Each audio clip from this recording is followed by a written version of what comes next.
araw daw ng kapanganakan o birthday ng ating Panginoong Kristo. Ang papa nila na tinatawag na Papa Julio I. Ganito po ang ating mababasa dito po sa The Handbook of Catholic Practices by Sister M. Catherine Frederick, dito po sa page 176. Ito po ang ating mababasa. Dati ang Pasko ay ipinagdiriwang ng Enero 6. Ngunit sa pagsisimula ng ika-4 na siglo, ang petsa ay pinalitan ng Disyembre 25 ni Papa Julio I. Yayamang ang tunay na petsa ay hindi pa naitatakda. Sa makatwid, ang may malaking kinalaman sa petsa ng tinatawag nilang Pasko o kapanganakan daw ng ating Panginoong Jesucristo ay Papa ng Iglesia Katolika na si Julio I. Kung gayon, ang petsa ng tinatawag na Pasko ng Iglesia Katolika at mga Protestante at maging ng iba't ibang gawaing napapaloob dito ay hindi po aral ng Diyos na nakasulat po sa Biblia. Napansin ninyo mga kapatid, mula pa noon, ang Iglesia ni Kristong Tatag ni Felix Manalo nabubuhay talaga sa pananira at atake sa simbahang Katoliko gamit ang mga lumang aklat na pinagputol-putol nila para mabaliwala yung konteksto. Pero sasagutin natin sila. Pero napansin ba ninyo? Mula nang naitatag ni Felix Manalo ang Iglesia ni Cristo na gumagamit lang sa pangalan ng ating Panginoon Jesucristo. Napansin ba ninyo na inaatake nila ang Islam sa kanilang TV program? Napansin ba ninyo na may ministrong nakipagdebate sa mga balik Islam? Di ba wala? Napansin ba ninyo na inaatake nila ang Satanic Church? Meron ding larawan ang Satanic Church. Larawan ni Baphomet. Meron din silang ritual. Pero kahit kailan, walang programa sa Iglesia ni Kristong Tatag ni Felix Manalo na inaatake ang Satanic Church. Maliban lang sa simbahang Katoliko. Bakit? Ang simbahang Katoliko ay pinagtulong-tulungan ng iba't ibang mga sikta dahil ito lang ang simbahang tatag ng ating Panginoong Jesucristo. Tatalakayin natin mga kapatid.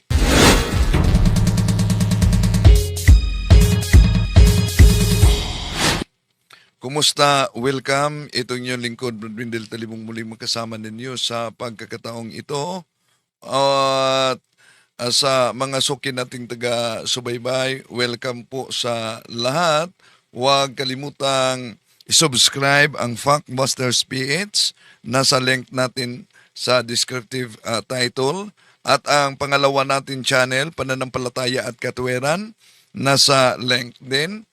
At inanyayahan natin ang ating mga suking taga-subaybay. Huwag kalimutang pindutin ang like sa ating live. At huwag din kalimutang mag-subscribe. At pindutin ang bell button para updated kayo, mag-comment at i-share ninyo. Kumusta sa lahat ating mga suking taga-subaybay para malaman natin kung saan nakaabot itong videong ito. Pwedeng mag-comment kayo at ilagay ninyo mga kapatid kung saan kayo nakabase ngayon para alam natin kung saan nakaabot ang videong ito. Bueno, di na natin patatagalin pa mga mahal na kapatid. Alam niyo naman na mula pa noon ang simbahang Katoliko ang paboritong-paborito na sa Iglesia ni Cristo na kanilang pagtuligsa gamit ang iba't ibang mga aklat Katoliko. Kaya, ito din ang ating pagsagot sa kanila.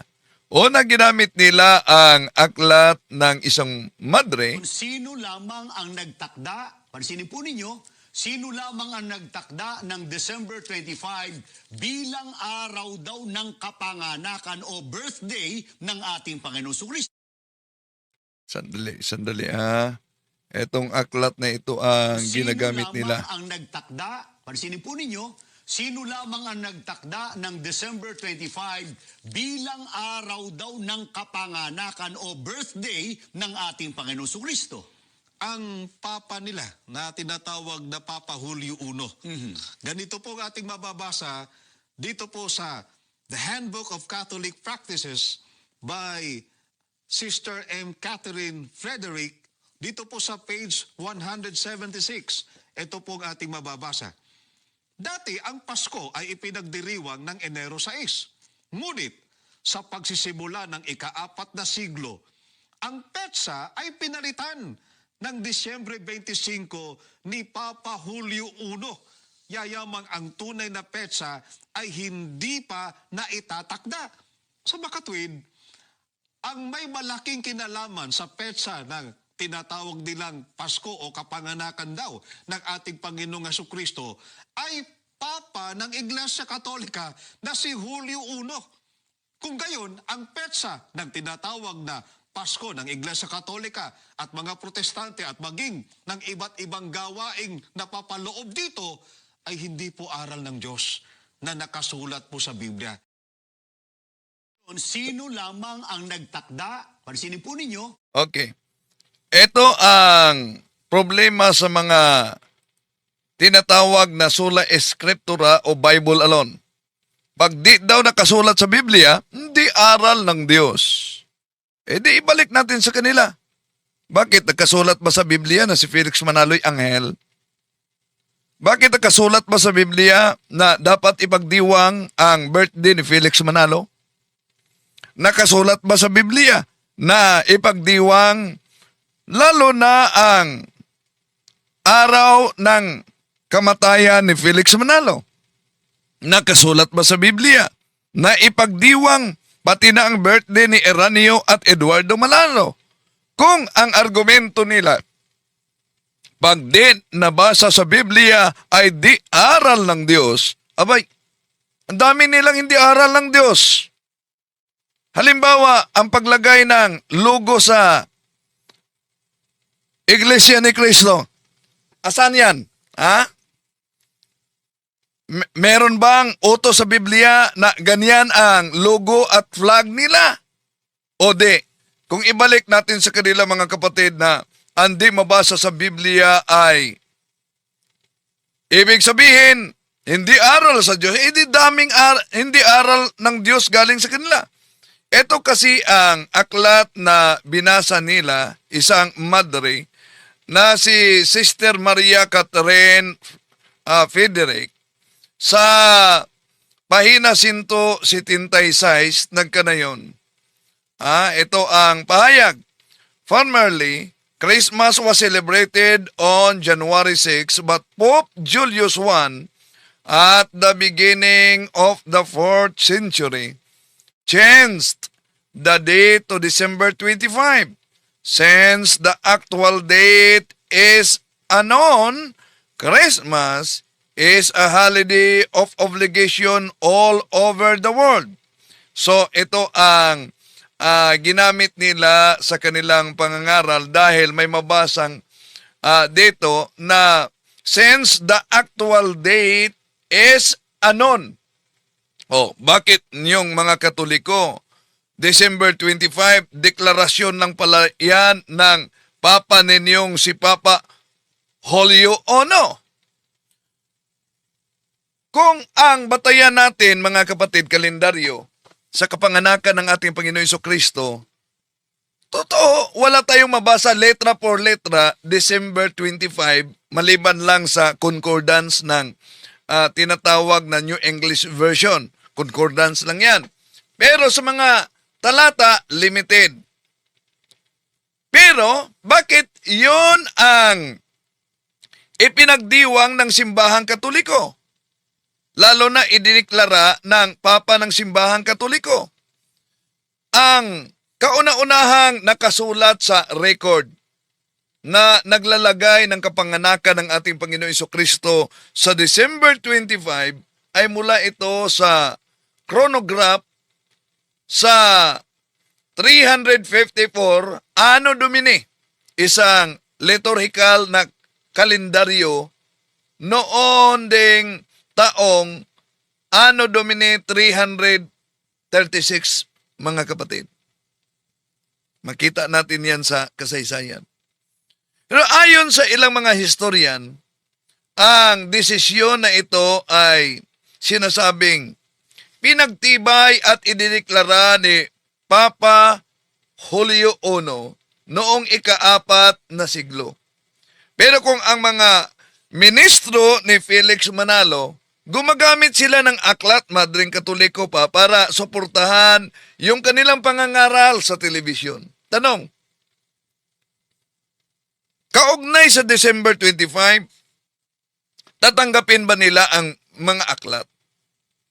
Halimbawa, itong aklat na ito na makita na mga kapatid, na ang pamagat ay Merit Students Encyclopedia, page 477. Ito ang nakasulat. 350 Anno Domini, Pope Julius I declared that December 25 was the true date of the Nativity. At sasabihin nila, hindi naman mabasa sa Biblia, letra por letra, na actual talaga December 25, ipinanganak ang ating Panginoon Jesucristo. Yun ang problema sa Bible alone.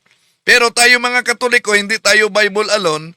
Ang ating mga haligi ay teaching authority, magisterium, tradisyon, at ang banal na kasulatan. Pero sila, Biblia lang. Wala namang sariling Biblia. Pero tandaan natin ito.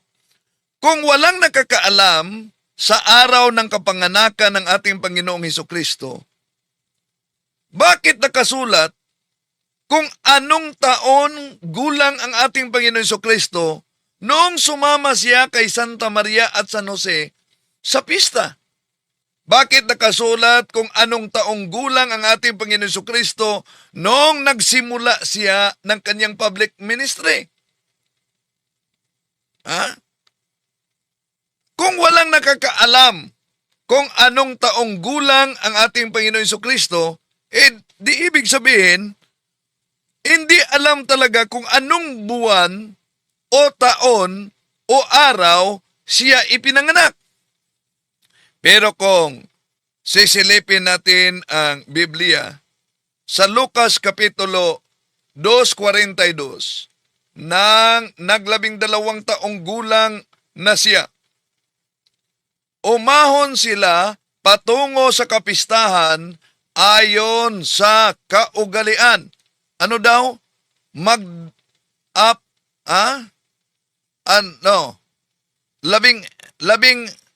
Hindi. Mali ang pagka-type nito. 12 gulang. Oh. Ito ang mabasa natin mga kapatid. Oh. 12 gulang. 12 gulang ng naglabing-dalawang gulang taon. Oh. Sa 40 sa ang pahina pala yon, ang pahina chapters, no? Sandali. Ito ating balikan mga kapatid, yung nakasulat sa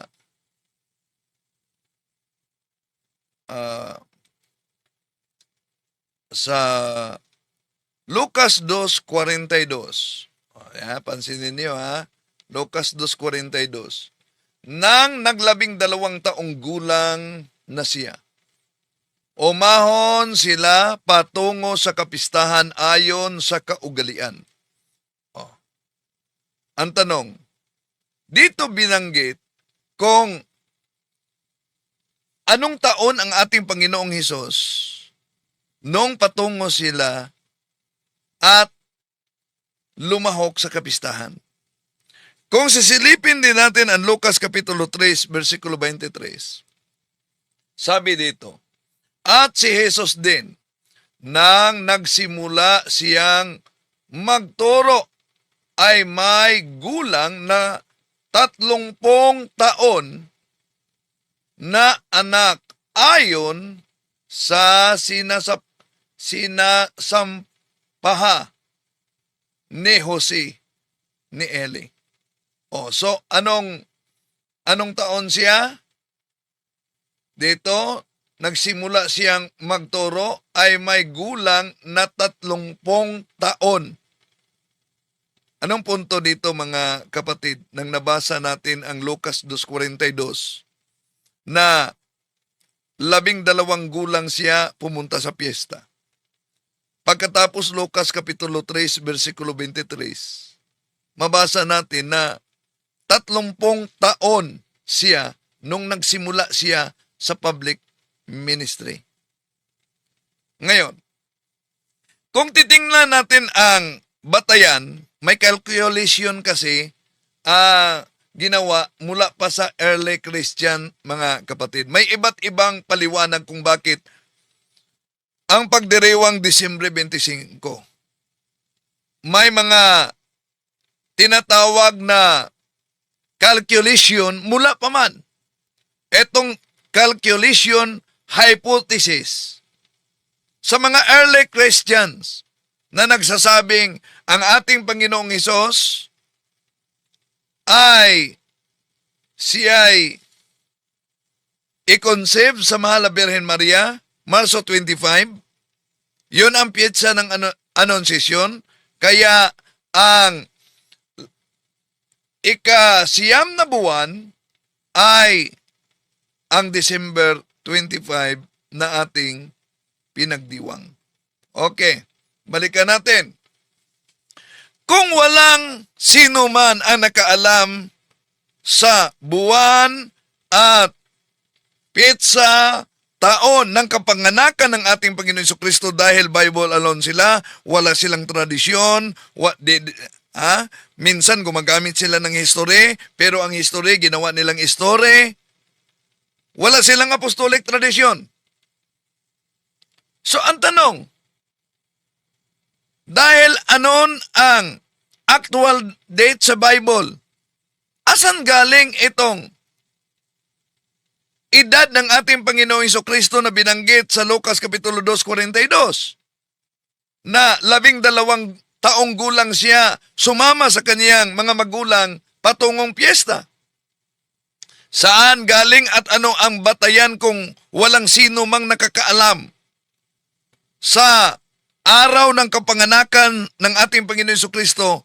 Saan ibinatay ang nakasulat sa Lucas Kapitulo 3 versikulo 23 na nagsimula siya sa kanyang public ministry sa taong 30 gulang? Ngayon, kung tingnan po natin mga kapatid ang biblical basis ng December 25 na pagdiriwang natin, makikita natin na sa unang siglo pa lang, alam na ng mga Kristiyano. At ipinagdiwang na yan sa unang siglo. At mali din ang sinabi nila, galing yan sa mga pagano, ang December 25. Tandaan natin ang sabi sa Santiago Kapitulo 3, versikulo 11, hindi lumalabas sa isang bukal ang tubig na tabang at tubig na alat. Anong punto dito mga kapatid? Kung sinasabi nila na galing sa pagano, tandaan natin, kung di galing sa isang bukal ang tubig tabang at tubig maalat, paano kung ang siktang inaniban ay na bumabanat sa pananampalatayang Katoliko kaugnay dito ay kaisa at kaalyado o kapariho sa tuligsa sa grupong satanismo? Bakit? Alam nyo ba na kahit ang December 25, tinutuligsa ng mga kaanib ng Satanic Church? So, ang tanong dito mga kapatid, bakit kaya nagkaisa itong mga sikta na anti-December 25 sa tuligsa ng mga satanismo laban sa doktrina ng simbahang Katoliko? At nauna nating sinagot yung sinabi nilang sa pagano daw may ang kapanganakan, meron tayong video diyan, pwede niyong bibisitain ang video mga kapatid, no? Sisilipin ninyo. May uploaded video na tayo kaugnay diyan. Okay? Okay. Tuloy natin mga mahal na kapatid ang ating pagtalakay kaugnay dito. So ngayon, nakita na natin na Lucas Kapitulo 2:42, sa Lucas Kapitulo 3, versikulo 23, may edad na binanggit ang ating Panginoong Hesus. So, kung pag-aralan natin ang kasaysayan, ang mga sinaunang Kristiyano sa unang siglo, nauna na nating tinatalakay, batay sa mga writings ng mga early fathers, ang pagdiwang sa Disyembre 25. Sa madaling salita, mga kapatid, kung ang argumento ng mga anti-Catholic na ang December 25, dahil meron silang tinatawag na pagan rots, pero yung pagan rot, fallacy pala. No? Bakit? Kung ayaw nila na ipagdiwang dahil ang mga Christian, ang mga pagano noon, ay may pagdiriwang na din kaugnay sa December 25 ng Sol Invictus, the Unconquered God. Kaya, ang konklusyon nila sa pagano, ang tanong, bakit kayo sumusunod sa kalendaryo ngayon na Gregorian calendar na idiniklara ng Santo Papa na naunang gumagamit ng mga kalendaryo, mga pagano din, ang mga araw, ang mga pangalan sa araw, ang buwan. Maliban lang sa Sunday Dies Solis sa Latin, sa Kristiyano tinatawag na yan Dies Dominica. Sa Latin, Domingo sa Spanish, Lord's Day sa English. Yeah? Okay. Patuloy natin mga kapatid. Ano ba ang batayan natin sa simbahang Katoliko na lalo na ang computation noon pa sa mga early Christians na December 25 ang kapanganakan ng ating Panginoon Jesucristo? Anon sa Biblia, pero may computation. Kaya dahil may computation, yon ang dahilan na mabasa natin mga kapatid sa aklat na ang pamagat, Marriage Student Encyclopedia, page 477, 350 Anno Domini, Pope Julius I declared that December 25 was the true date of the Nativity. Si Pope Julius, ang sabi ng mga ministro, Santo Papa lang pala ang nagdeklara. Bakit? Ang Biblia, nag-compile, idiniklara din sa pamamagitan ng Santo Papa. Kung hindi kayo susunod ng deklarasyon ng Santo Papa, huwag kayong susunod sa Biblia. Kung di kayo susunod sa deklarasyon ng Santo Papa, huwag kayong mangungopya ng kalendaryo. Di ba? Ganon lang yon. Dahil idiniklara din yan ng Santo Papa. Okay, tuloy natin ang pagtalakay mga kapatid. So ang batayan natin ay ang Ebanghelyo na isinulat ni San Lucas, kung saan iniisa-isang mga pangyayari bago ang kapanganakan ng ating Panginoon Jesucristo. Sinimula ni San Lucas mga kapatid ang kwento ng nagpakita ang anghel na si Gabriel sa pare na si Zacarias habang ito ay nagsunog ng insinso sa loob ng templo. Na mabasa natin yan sa Lucas Kapitulo 1, versikulo 5 hanggang 20. Ang pagsunog ng insinso mga kapatid ay ginawa ito sa loob ng Holy of Holies o ang kabanal-banalang lugar ng templo ng mga Hodyo. At ayon sa Bible, isang bisis lang ito sa isang taon. Pwedeng pumasok ang sino man sa Holy of Holies at ito ay tuwing tinatawag na Day of Atonement. Yung Day of Atonement, araw ng pagtitika na mabasa natin sa Leviticus Kapitulo 16, versikulo 33-34. Sa buwan ng mga Hodyo, yon ang tinatawag na Tisretin. Sa Levitico Kapitulo 16, versikulo 29, mga kapatid, ay tinutukoy ang araw na ikasampung araw ng buwan ng Tisre, ang ikapitong buwan sa kalendaryo sa mga pangrelihiyon ng mga Hodyo. Yon ang kalendaryong sibil ng mga Hodyo. Ang Tisre ay ang unang buwan, mga kapatid, ang Tisre.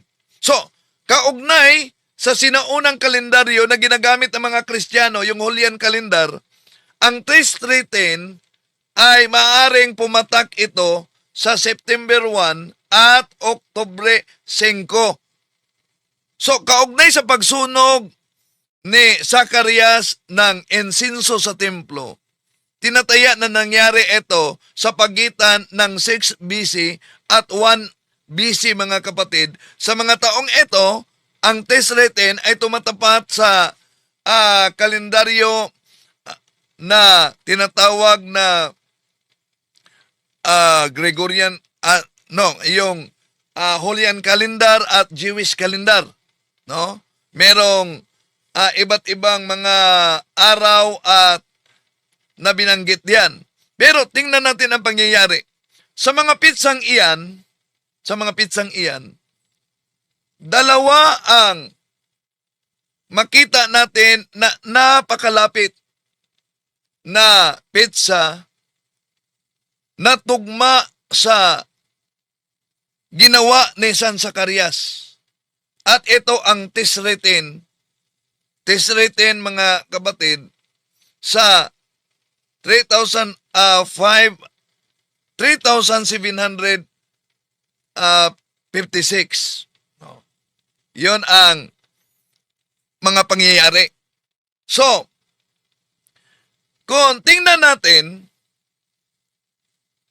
nabubuhay si Haring Herodes na siyang naghari sa Hodya noong isilang ang ating Panginoong Hesus sa Lucas Kapitulo 1, versikulo 5.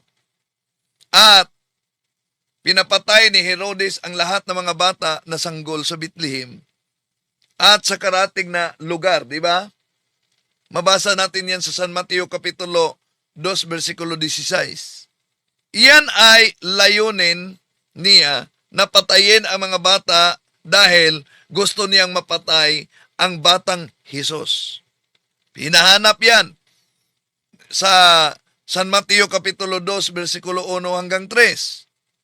At matapos ipapatay ang mga bata, nabuhay pa si Herodes ng ilang taon bilang hari bago siya namatay. Makikita natin yan sa banal na kasulatan, mga kapatid. Di ba, ang banal na pamilya ay doon pa sila nagtatago sa Ehipto. Mateo Kapitulo 2, versikulo 14 hanggang 15. So, ano pa ang pangyayari? Sa pagkamatay ni Herodes, ayon sa ilang mga mabasa natin sa kasaysayan, nangyari ito sa 1 BC. So, kung nangyari sa 1 BC, 6 BC, nang pakita si Anghel Gabriel sa Mahal na Birhen Maria. Ngayon, kung 1 BC namatay si Herodes at nabuhay pa siya ng ilang taon matapos ipapatay ang mga bata sa Bethlehem, lalabas, mga kapatid, na naganap ang pagpatay sa bandang 3 BC. At dahil mga 2 taong gulang pababa ang ipinapatay ni Herodes, lalabas na may 2 taong gulang ang batang Hesus noong 3 BC. Ibig sabihin, isinilang siya noong 5 BC. So kung 5 BC isinilang ang Panginoong Hesus, ay 6 BC ang pitsa kung nagsilbi sa templo si Zacarias at nagpakita sa kanya ang Anghel Gabriel sa loob ng templo. At iyan ay nangyari sa Tesre Dies. Ang Tesre Dies sa ating kalendaryo, September 22 yan. So, sabi sa Biblia, matapos yung pagsilbi ni Zacarias sa templo, ay umuwi siya. At saka, nagdalang tao si Elizabeth. Mabasa natin yan sa Lucas Kapitulo 1, versikulo 26. Mabasa natin sa Lucas 1:26 na sa ika-6 na buwan ng pagbuntis ni Elizabeth, ipinadala ng Diyos ang kanyang anghel na si Gabriel sa isang babae sa Galilea na tinatawag na Nazaret, sa isang berhen na nakatakdang ikasal sa isang lalaki na ang pangalan ay Jose sa angkan ni David, at ang babaeng ito ay si Santa Maria. Ang Maria na ina ng mahal na Birhen ng ating Panginoon Jesucristo. So, ang pagpahayag sa pagiging pagsilang ng ating Panginoon Jesucristo ay tinatawag ito sa simbahang Katoliko na Annunciation, o ang pagpapahayag sa pagiging pagsilang kay Hesus, ang anak sa kataas-taasang Diyos, sa Lucas Kapitulo 1, versikulo 31-35. So, ika-6 na buwan. Dahil September 25, 6 BC, ipinaglihi si St. John the Baptist. Bibilangin natin ang 6 na buwan hanggang nagpakita ang anghel na si Gabriel sa Birheng Maria. Ayon sa Lucas Kapitulo 1, versikulo 26, ang pitsa ay tatatak sa Marso 25, 5 BC, ang unang araw ng pagbuntis ni Santa Maria. So, mula sa March 25, ay bibilang tayo ng 9 na buwan, ang panahon ng pagbubuntis ng isang babae, para matukoy natin, mga kapatid, ang araw ng kanyang kapanganakan, at ito'y December 25, 5 BC. So, batay sa ulat ni San Lucas, batay sa ulat ni San Lucas at sa mga ebidensyang ibinigay sa Biblia, na ang ating Panginoon Jesucristo ay ipinanganak sa December 25. Merong mga calculation diyan, mga kapatid, kung bakit December 25. Kaya mabasa natin dito sa Merit Students Encyclopedia sa page 477, 350 Anno Domini, Pope Julius I declared that December 25 was the true date of the Nativity. Pero, meron silang mga ginagamit na mga aklat para tuligsain ang pananampalataya ng simbahang Katoliko. At sagutin natin ito bago tayo papasok sa punto por punto, mga kapatid. Dahil alam nyo naman na ang kasinungalingan, pag ito'y palaging inulit-ulit, ay magmukha talagang parang katotohanan, lalo na sa ating mga kapatid na kulang ang kaalaman. Ano bang aklat ang kanilang ginagamit? Una, itong aklat na ito. Itong tinatawag nilang pagdiriwang ng Pasko, ito po ay pistang pagano na isinakristyano batay po dito sa aklat na Handbook of Christian Feast and Customs. Ganito po ang ating mababasa, ito po ang pahayag. Paminsan-minsang nasasabi ng mga na ang natibidad, kapanganakan ni Jesus, ay isa lamang isinakristiyanong kapistahang pagano. Ayon po sa aklat na ito na aming binasa sa inyo, ang kapanganakan ng ating Panginoong Hesukristo na ipinagdiriwang ng marami ng Disyembre 25 ay isa lamang pong isinakristiyanong kapistahang pagano. Oh, yan. Ang ginamit nila mga kapatid sa aklat na ang pamagat ay Handbook of Christian Feast and Customs. Pero alam nyo ba na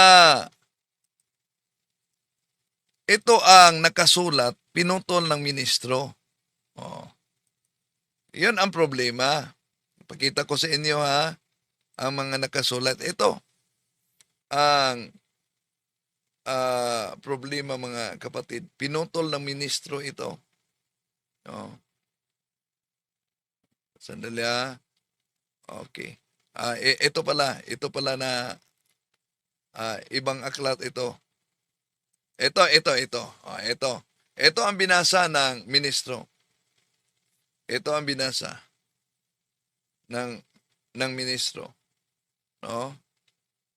It has sometimes been said that nativity is only a Christianized pagan festival. However, the Christians on those early centuries were keenly aware of the difference between the two festivals, one pagan and one Christian on the same day. So, napansin niyo kung... Itong tinatawag nilang pagdiriwang ng Pasko, ito po ay pistang pagano na isinakristyano batay po dito sa aklat. So, ngayon, kung ang December 25, ang Pasko ay piyesta ng mga pagano, ang tanong dito, bakit yung Pasugo Magazine ni Felix Manalo, nagbanggit sa Pasko, ano daw na Pasko? Hanapin natin binanggit ang Pasko na kapanganakan at Pasko ng mga Kristiyano. Di ba nila alam yan? Na mabasa yan sa saan yan na hanapin muna natin itong binanggit ng ito. Hindi pa yan. Ito pa. Ito pala. Pansinin ninyo.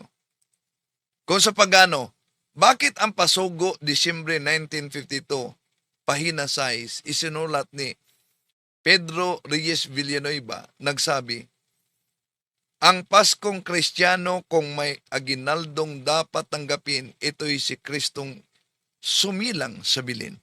Napansin ninyo? Ba't binanggit nila ang Paskong Kristiyano? Kung para sa kanila, ang Pasko ay sa pagano. Ibig sabihin, noong 1952, dahil nakasulat sa kanilang pasugo, hindi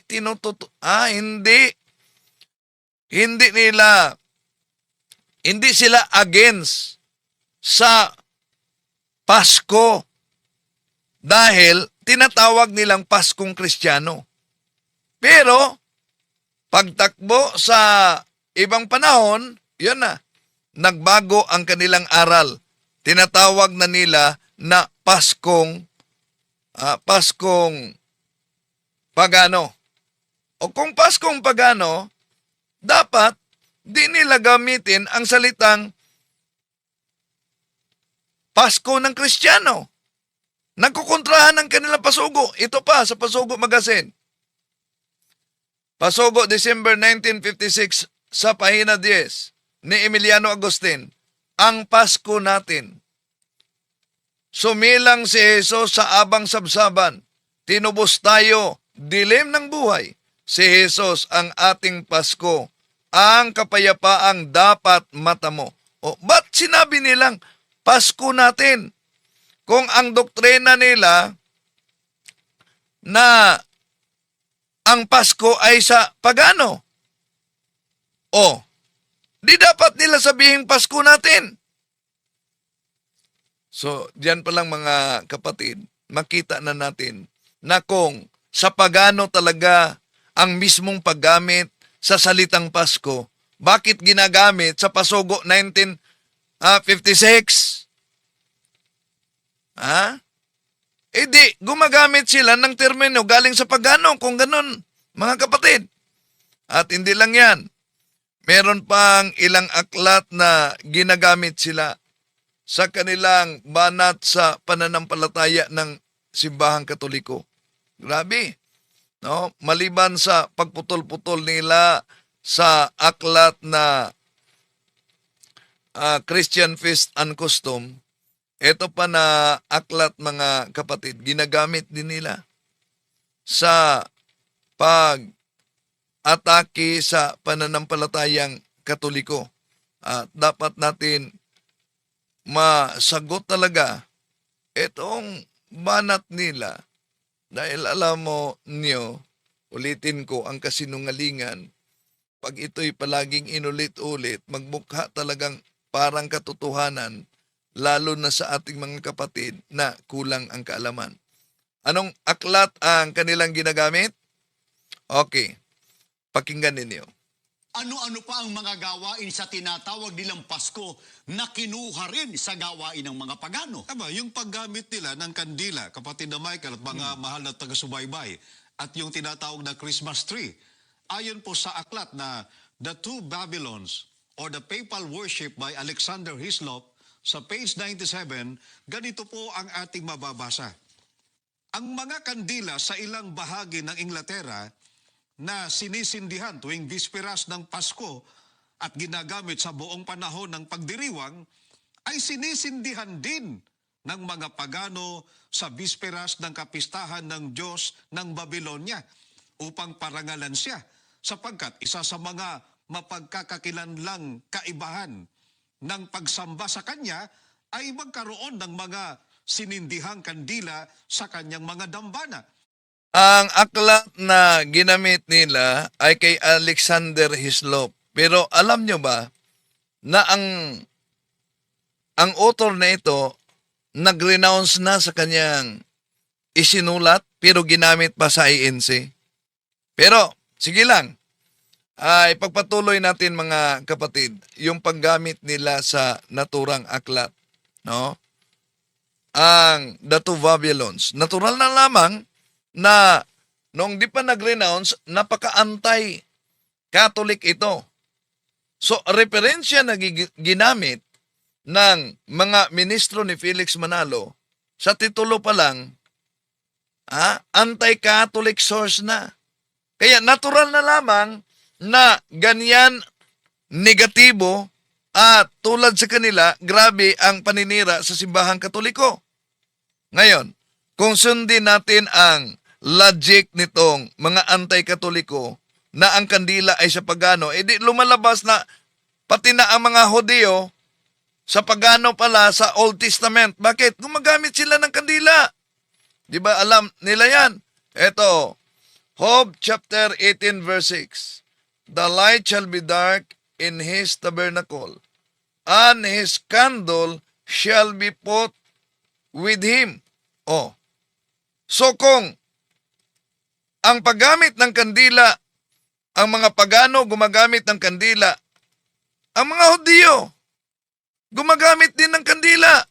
Job kapitulo sa Lumang Tipan 29:3. When his candle shined upon him, and when his light, I walk through darkness. Oh. Ibig ba sabihin, dahil may kandila sa Lumang Tipan mga kapatid, ang kandila ay sumisimbolo na sa pagano? Ngayon, bakit tayo gumagamit ng kandila tuwing Pasko? Hindi lang tuwing Pasko, alam naman natin na part talaga sa ating pananampalataya ang kandila. Pero gumagamit din ng kandila tuwing Pasko. Dahil ang Pasko para sa atin ay pagdating sa ating Panginoong Jesucristo na siya ang ilaw sa buong mundo. Si Jesus ang ilaw sa buong mundo. At ang kandila ay sumisimbolo sa ating Panginoong Hesus. At John chapter 8 verse 12, when Jesus spoke again to the people, He said, I am the light of the world. Siya ang ilaw sa buong mundo. So ang kandila ay sumisimbolo.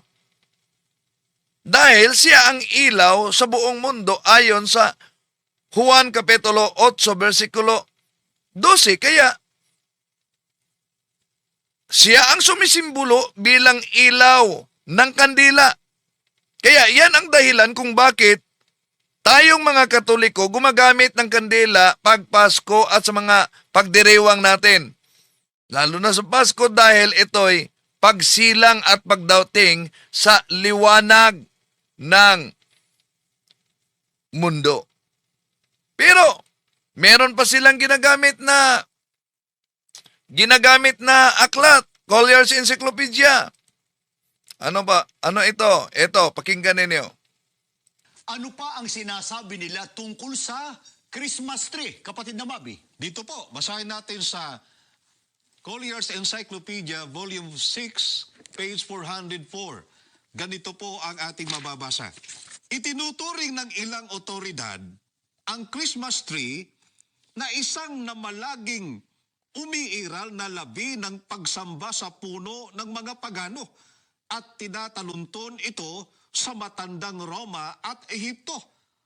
Ayon po dito, ang Christmas tree ay isang namalaging umiiral na labi ng pagsamba sa puno ng mga pagano. Yung tinatawag nilang tree worship of pagans, kapatid na Michael. At ito'y tinatalunton sa matandang Roma at Ehipto. Yan.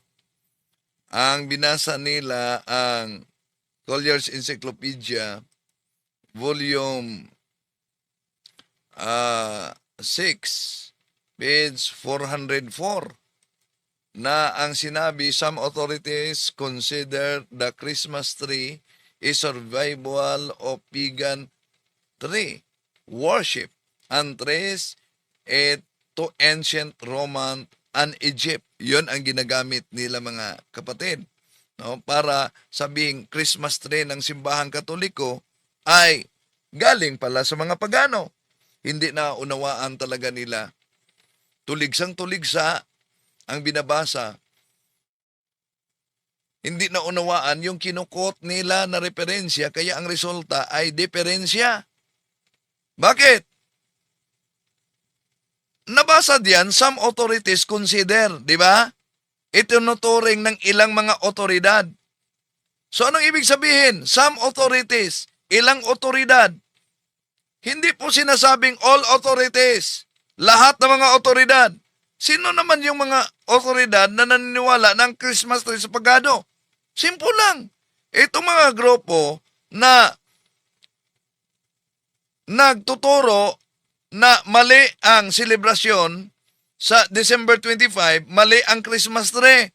Tulad sa Iglesia ni Cristong Tatag ni Felix Manalo, saksi ni Jehovah na tatag din ng tao, ang dating daan, ang MCGI tatag ni Eliseo Soriano, meron pang ilang grupo sa Sabadista na ayaw, pero ang iba din, hati-hati sila, nagdiwang na, sila yung mga tinutukoy sa referensya na some authority na nagsasabing ang Christmas tree ay sa paganismo. At hindi ito otoridad ng simbahang Katoliko ang tinutukoy dito, kundi itong mga tumutuligsa sa Christmas tree. Ang siyang nagtuturing na ang Christmas tree ay sa pagano umano. Pero, alam nyo ba na sa Biblia mga kapatid, may verso sa Biblia na ang mensahe ay tumutukoy sa katuparan kaugnay sa Christmas tree. Asan yan? Mabasa natin. Eto, mabasa natin sa Psalm chapter 96 verses 11 to 13. Let the heavens rejoice. Let the earth be glad. Let the sea resound, and all that it is at end. Let the fields be jubilant, and everything in them. Then all the trees of the forest will be sing for joy. They will sing before the Lord, for he homes to judge the earth. He will judge the world in righteousness, and the people in his truth. See?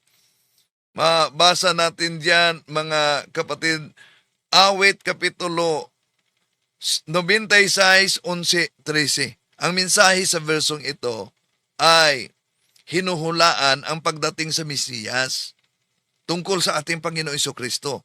Na lahat ng mga tao daw ay magagalak. Lahat ng mga tao ay magsasaya. Pero binanggit yan, lahat ng puno aawit ng kagalakan. Patungkol ito sa buong Kristiyano na lahat ay magalak at magsasaya dahil ang Panginoon ay darating. At yun ang kahulugan ng Christmas tree. Hindi dahil na ang Christmas tree ay sinamba bilang Diyos. Diyan sila nagkakamali. I am